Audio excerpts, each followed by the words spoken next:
ഞാൻ കുളിച്ചുകൊണ്ടിരിക്കുമ്പോഴാണ് എനിക്കൊരു കാര്യം മനസ്സിലാവുന്നത്. എന്തായാലും ഞാൻ മുട്ടയാവും. ഈ മുട്ട എപ്പോൾ വിരിയും എന്നുള്ളതിലാണ് എനിക്കൊരു സംശയമുള്ളത്. കാരണം ഞാൻ കുളിക്കുമ്പോൾ എൻ്റെ തലയിൽ നിന്ന് വരുന്ന മുടി കണ്ടു കഴിഞ്ഞാൽ എനിക്ക് തന്നെ അത്ഭുതമാണ്. ഇത്രയും മുടി എൻ്റെ തലയിൽ ഉണ്ടായിരുന്നു എന്നാണ് ഞാൻ ആലോചിക്കുന്നത്. കാരണം അല്ലെങ്കിലേ ഒന്നുമില്ല. പക്ഷെ എന്തോരം മുടി വരുന്നത് കണ്ടാലുണ്ട്. ആ കുളിക്കുന്ന വെള്ളം പോകാനുള്ള സ്ഥലം ആ ഡ്രെയിനിലില്ല. അത്ര അധികം മുടി വരുന്നുണ്ട് എൻ്റെ തലയിൽ നിന്ന്. ഇവിടെ തുടയ്ക്കാൻ വരുന്ന ചേച്ചി എൻ്റെ ആ മുടി കണ്ടിട്ട് എന്നോട് പറയും, ദീദി കിത്തിന ഹെയർ ഫോൾ ഹെയർ. അതിപ്പോൾ എനിക്കറിയാലോ, എൻ്റെ തലയിൽ നിന്നല്ലേ പോകുന്നേ.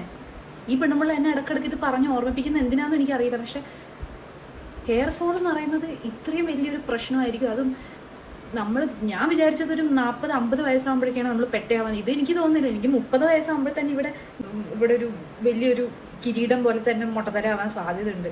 എന്ത് ചെയ്തിട്ടാണെന്ന് എനിക്ക് മനസ്സിലാവുന്നില്ല. ചെറുപ്പത്തിൽ പറഞ്ഞു മുടി നീട്ടി വളർത്തിയാലും മുടി കൊഴിയുമെന്ന് പറഞ്ഞിട്ട് മുടി ചെറുതാക്കി നടന്നു. സ്മൂതനിങ്ങും മറ്റേ കറാറ്റിനും ഒന്നും ചെയ്യരുത്, മുടി കൊഴിയുമെന്ന് പറഞ്ഞിട്ട് അതൊന്നും ചെയ്തിട്ടില്ല. ഇതിപ്പം അത് മര്യാദ ചെയ്ത് സ്റ്റൈൽ കാണിച്ച് നടന്നാൽ മതി. ഇപ്പോൾ ഉള്ള കാലത്ത് മുടി വളർത്താനും സമ്മതിച്ചിട്ട് ഇല്ലാത്ത കാലത്ത് മുടി വളരുന്നുമില്ല. വെറുതെ എല്ലാ കാരണവന്മാർ പറയുന്നത് ആയ കാലത്ത് കല്യാണം കഴിക്കണമെന്ന്. പറയുന്നതിന് കാര്യമുണ്ട്. ഈ തലയും വെച്ച് പോയാൽ ആര് കല്യാണം കഴിക്കാനാ? അവരെനി ചൂടൂലേ? എൻ്റെ പണ്ടത്തെ മുടിയുടെ ഒരു ഫോട്ടോ ഞാനിവിടെ വെക്കുകയാണ്. ആൾക്കാർ എന്നോട് ഈ ഹെയർ കെയർ റുട്ടീനൊക്കെ ചോദിക്കുന്നുണ്ട്. എന്ത് കണ്ടിട്ടാണെന്ന് എനിക്കറിയില്ല. നിങ്ങൾ ഏത് വീഡിയോ ഇട്ടാലും പറയും hair care routine, skin care routine. ഒരു റുട്ടീനും ഇല്ല. ഇവിടെ എണീക്കുന്നതും ഉറങ്ങുന്നത് പോലും തോന്നുന്ന സമയത്തിന് അതിന് പോലും ഒരു റുട്ടീനില്ല. ഭക്ഷണത്തിന് റുട്ടീനില്ല. പിന്നെ ഹെയർ കെയറിനും സ്കിൻ കെയറിനും റുട്ടീൻ. വലക്കടമൂടും.